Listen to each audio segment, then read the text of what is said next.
I learned something about love the day my dog refused to stop running after a train I had already chosen to leave. My name is Ethan Calloway, and I used to believe that letting go was the same thing as protecting someone. That morning the air at Ridgewood Station felt colder than it should have been, even for early spring in upstate New York, the kind of cold that gets into your sleeves and stays there like a memory you can't shake. I stood on the platform with Buddy sitting beside me, his golden coat catching the weak light from the overhead lamps, his leash wrapped loosely around my hand like I was still convincing myself I had control over what came next. People walked past us without looking, all of them moving towards somewhere that mattered more than this moment, and I told myself I was doing the right thing. Buddy tilted his head up at me, waiting for a command he had never failed to follow, and I forced a smile I didn't feel. I had spent months telling myself that a quieter life was what he needed, that the small shelter outside town would give him space, care, stability, things I could no longer promise after everything I had lost. The train whistle echoed in the distance, low and steady, cutting through my thoughts like a reminder that decisions don't wait for courage. I knelt down and ran my hand through Buddy's fur, feeling the familiar warmth that always grounded me when everything else felt uncertain. I whispered that he would be okay, that this was better for both of us, but even as I said it I knew I was lying in the way people lie when they are trying not to break. Buddy leaned into me as if he understood every word and disagreed with all of them. The train pulled in with a rush of metal and wind, slowing into the station like it had been waiting for this exact moment. I stood up too fast, my chest tight in a way I couldn't explain, and that's when I unclipped his leash. Just for a second, I told myself. Just long enough to make it easier. But there is no such thing as easy when you are leaving something that trusts you completely. The doors of the train opened with a mechanical sigh, passengers stepping on and off like it was just another stop in another ordinary day. I guided Buddy closer, my hand trembling slightly as I kept telling myself this was love in its most responsible form. Then the conductor called for boarding, and everything inside me went quiet in a way that felt wrong. I stepped forward, and Buddy didn't move. He just looked at me, waiting. That was the last moment I believed I was making the right choice. I did not look back when I stepped onto the train. That is the part one always returned to in my mind, the exact second I convinced myself that silence meant peace. My name is Ethan Calloway, and I told myself that walking away was an act of kindness, not abandonment. The doors slid shut behind me with a soft mechanical sound that felt heavier than it should have, and I stood there in the narrow aisle of the train carriage holding nothing but the echo of what I had just done. Outside the window, Ridgewood Station began to shrink, its small platform fading into a blur of gray and yellow light. I kept my eyes forward because looking back would have meant admitting I already knew the truth. Buddy was still on the platform. I told myself he would be fine. That someone from the shelter would arrive soon. That he would not understand for a moment, but then he would forget, because that is what I needed to believe in order to keep breathing. The train began to move faster, pulling away from the station with steady momentum, and I felt the floor vibrate beneath my boots as the world outside started to blur. A few passengers around me were settling into their seats, checking phones, adjusting bags, living lives that did not hinge on a single decision made in a moment of weakness. I pressed my hand against the cold glass and tried to steady my breathing. That is when I heard it. At first it was nothing more than a faint sound, almost lost in the rhythm of the train wheels, but then it repeated itself, sharper, closer, impossible to ignore. It was the sound of movement behind me. I turned slowly, my heart already tightening before my eyes found the source. Buddy was gone from the platform.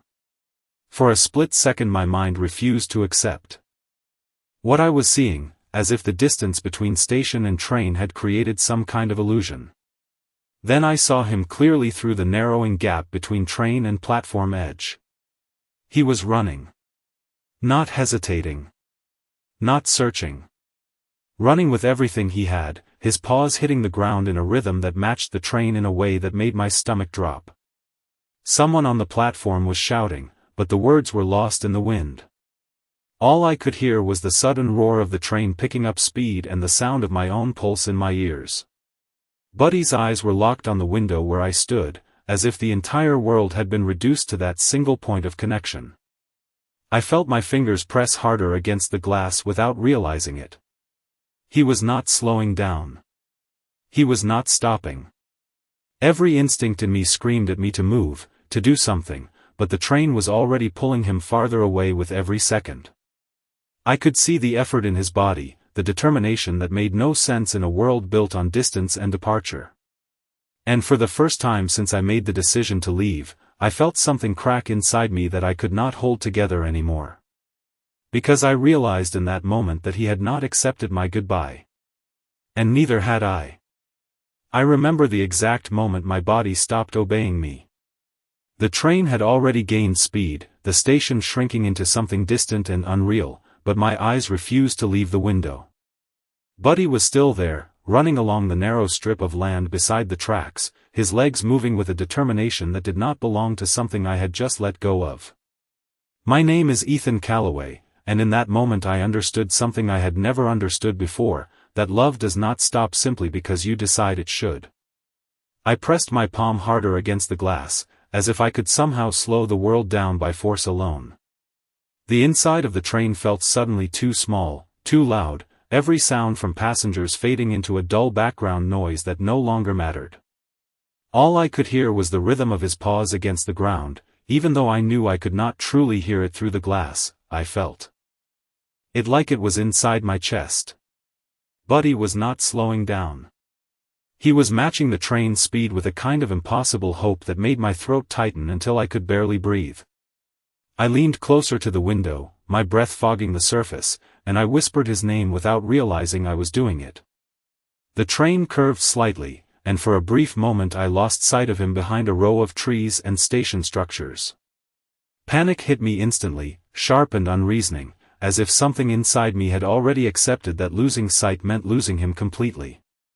Then he appeared again, further back than before, but still running, still refusing to stop. A woman across the aisle noticed my expression and turned her head toward the window, her face shifting as she realized what I was seeing. I did not look at her. I could not. My entire world had collapsed into that narrow stretch of ground where a single golden figure refused to accept distance as final. I thought about every reason I had told myself earlier. Safety, stability, letting go. All of it felt hollow now, like words spoken by someone who had never actually understood what they were taking away. Buddy stumbled for half a second on uneven ground, recovered immediately, and kept going. That was when something inside me finally broke open. I moved without thinking, stepping into the narrow aisle as if I could somehow get closer to him just by changing position inside a moving train. Someone called out something behind me, but I did not register the words. I reached the door at the end of the carriage and placed my hand against it, knowing it would not open, knowing there was nothing I could physically do, and still unable to stop myself from trying. Through the glass panel, I could still see him, smaller now, but still there. Still following. Still choosing me, even when I had already chosen to leave.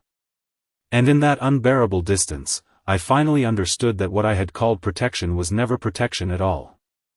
It was fear disguised as mercy. I do not know when exactly I started moving again, only that my hand was suddenly on the cold metal railing and my feet were carrying me through the narrow aisle as if I had finally accepted that sitting still was no longer possible. My name is Ethan Calloway, and the truth I had been avoiding since the moment I stepped onto that train was now louder than the sound of the wheels beneath us. Buddy was still out there somewhere behind the glass, and every second that passed felt like something irreversible taking shape inside my chest. I reached the end of the carriage and stood there for a moment, staring at the closed door as if it might somehow change its mind if I looked at it long enough. The train swayed slightly as it curved along the tracks, and I had to steady myself against the wall. Outside the window, the world moved too fast to hold on to, trees and signals and empty stretches of land blending into streaks of color that no longer felt real. Then I saw him again. Smaller now. Further back than before. But still there. Still running. The sight hit me with a force that made my breathing stop for a moment.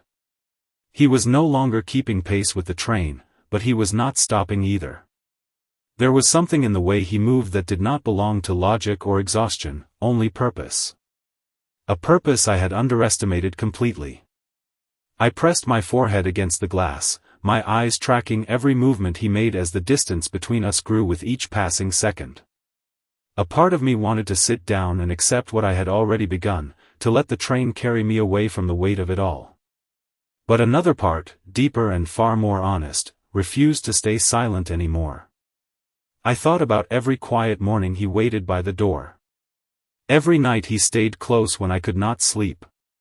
Every moment I convinced myself I was alone when I never truly was. My fingers tightened against the edge of the window frame, and I realized I was shaking.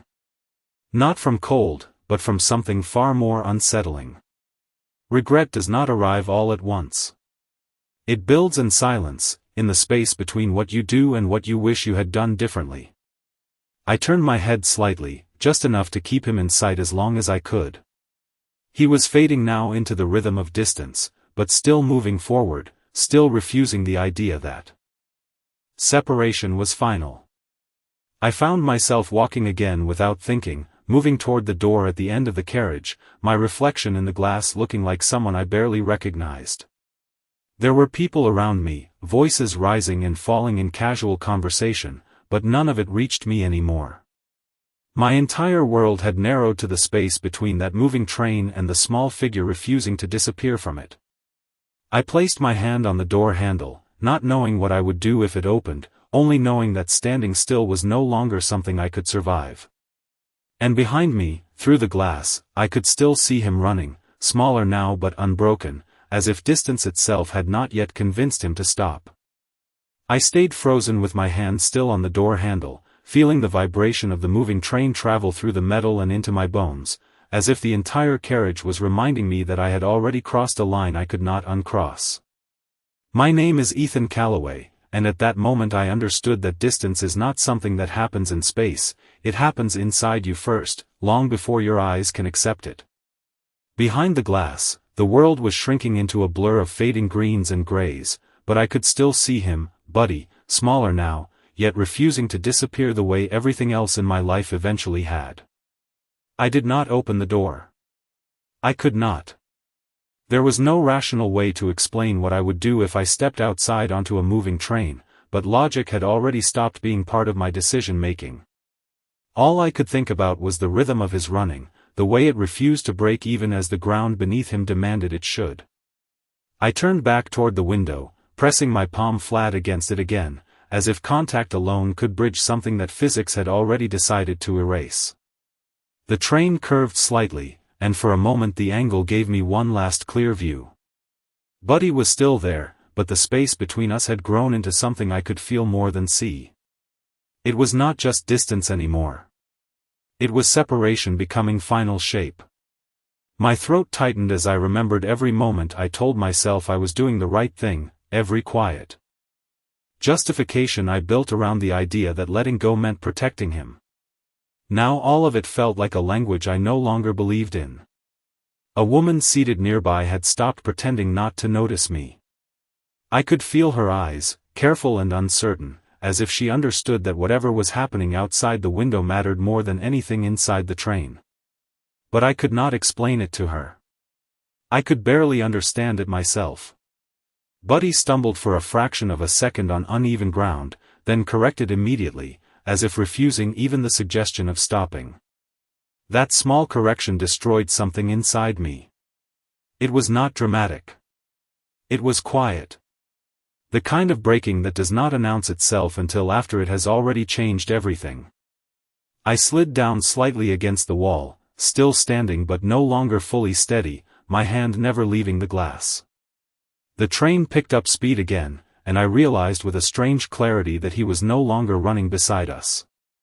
He was running after something he could not possibly catch. And still, he refused to stop. My breathing became uneven as I watched him grow smaller with each passing second, not because he was fading, but because I was being pulled further away from the only thing that had ever stayed. I whispered his name again, this time without sound, and the shape of it formed on my lips like a confession I had been avoiding for years. The window reflected my face faintly over the disappearing landscape, and I saw something I did not recognize in myself anymore. Not certainty. Not control. Only the slow realization that some decisions do not end when you make them. They begin.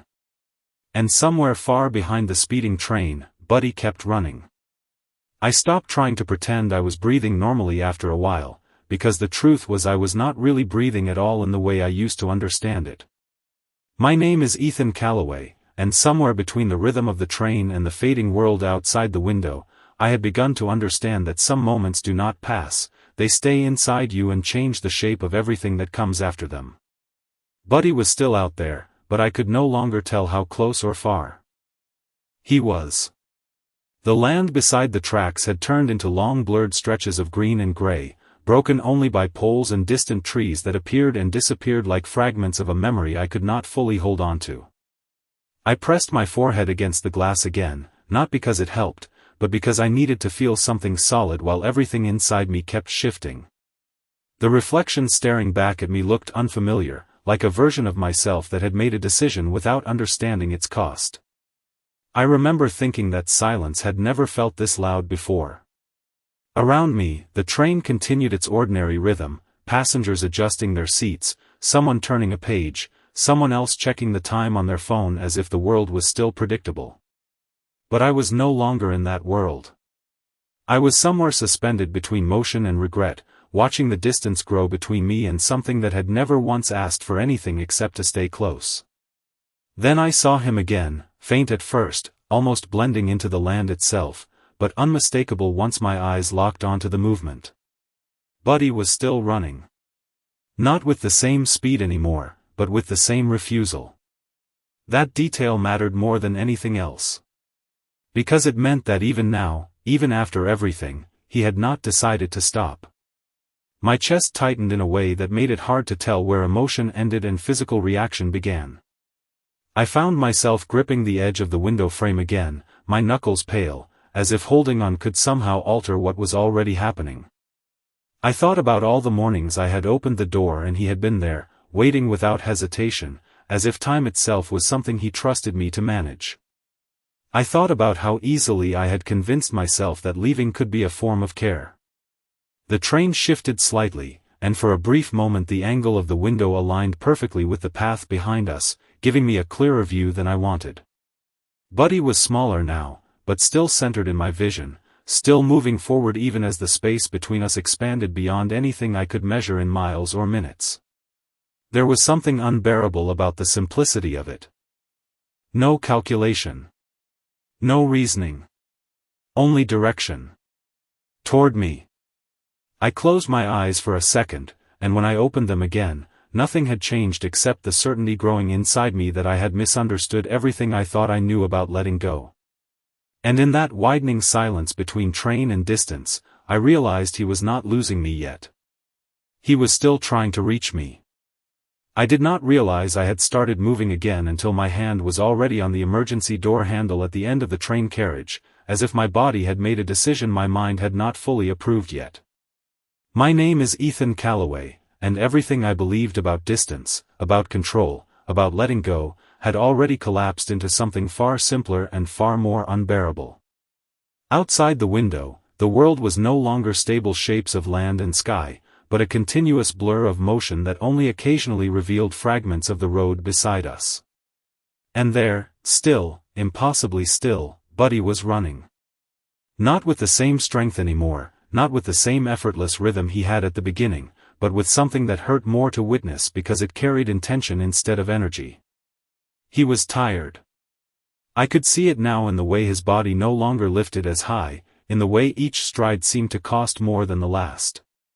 And still he continued. I pressed my forehead against the glass again, my breathing uneven, my palms sliding slightly as the train shifted forward with increasing speed.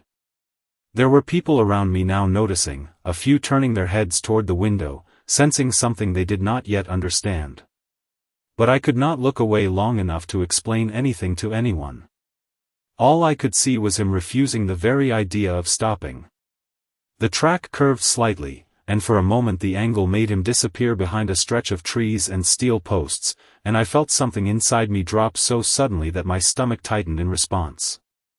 I stepped forward instinctively, gripping the door handle harder, as if I could force the train itself to slow down just by refusing to accept what it was doing.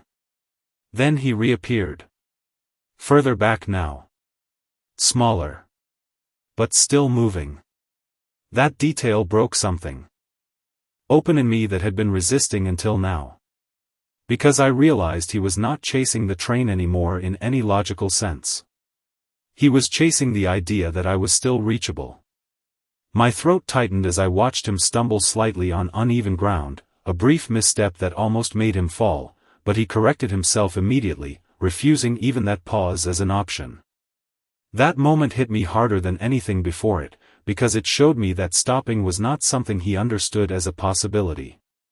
Around me, the train continued its steady acceleration, indifferent and absolute, carrying me further away with every second that passed. I turned my head slightly, just enough to keep him in sight through the narrowing window space, my hand still frozen on the door as if I could not decide whether to act or collapse. My chest felt like it was no longer following the same rhythm as my body. I thought about calling his name again, but I knew sound could not cross that distance. Only motion remained. Only refusal. And in that widening gap between what I had chosen and what refused to accept that choice, I understood something I had never learned in any quieter moment of my life. He was not following the train. He was following me. And he was not done yet. I remember the exact moment everything inside me went completely still, not because the train had slowed, but because I had finally accepted that I could no longer pretend distance meant anything at all. My name is Ethan Calloway, and I was standing in the narrow aisle of a moving train with my hand still frozen on the emergency door, watching the last version of myself disappear in real time through a window I could not escape.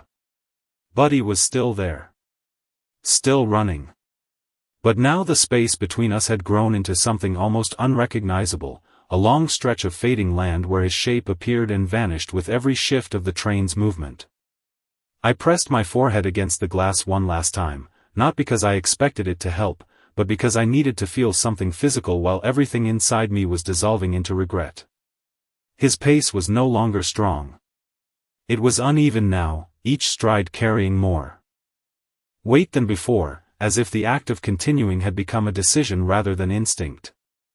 And still he continued. That was the part one could not understand. That was the part one could not survive watching without feeling something fracture deeper than thought. Around me, the train had become a distant reality, passengers no longer existing in any meaningful way, their voices reduced to fragments of sound I could not interpret. All of my attention was locked on the narrow strip of land outside the window where Buddy refused to disappear. The track curved again, and for a brief moment he vanished behind a cluster of trees, and I felt an immediate, irrational panic as if absence for even a second meant permanent loss. Then he appeared again. Further back. Smaller than before. But still moving. Still refusing. My hand slipped slightly on the door handle as my body leaned forward instinctively, as if proximity inside the train could somehow influence what was happening outside of it. I realized then that I was no longer thinking about whether I had made a mistake. That realization had already passed. What remained was something heavier. The understanding that he had never once considered stopping as an option. I saw him stumble again, a brief moment where the ground betrayed him, and my entire body tightened in response, expecting him to fall, expecting the moment to end in the way all logic would predict. But he recovered instantly, forcing himself forward with a kind of determination that did not belong to exhaustion or reason. It belonged to something deeper. Something absolute. My breath caught in my throat as the train accelerated again, the distance widening so quickly now that even keeping him in sight required effort I did not know I still had. I pressed my palm flat against the glass, as if trying to anchor myself to a reality that was slipping away faster than I could process. And in that widening silence between motion and memory, I understood something that made my chest tighten beyond words. He was not chasing me anymore because he thought he could reach me. He was chasing me because he believed I was still worth reaching. And I was the one who had stopped believing that. I did not realize I was crying until I felt the wetness on my hand pressed against the glass, and even then it took me a moment to understand that it was real and not just another distortion of everything I had been feeling since the train left the station. My name is Ethan Calloway, and I am still on that moving train, standing in a narrow aisle that suddenly feels too small to contain everything breaking open inside me. Outside the window, the land had started to stretch farther apart, the station now long gone, replaced by endless lines of track and fading fields that no longer held any meaning except distance. And still, even now, Buddy was there. Smaller than before. Almost swallowed by the world around him. But still running. I pressed my forehead against the glass again, not because I needed to see him more clearly, but because I needed to feel the reality of what I was witnessing. There was no more confusion left in me. No more justification. Only understanding. He was not chasing the train anymore. He was chasing me, even as I disappeared farther into something he could never possibly follow. My breath came uneven, and I realized I had stopped trying to control it at all.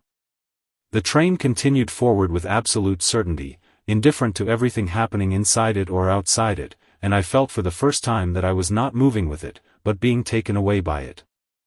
I thought about every moment I had convinced myself that letting go was an act of love. Every morning I told myself that distance would be safer, quieter, better.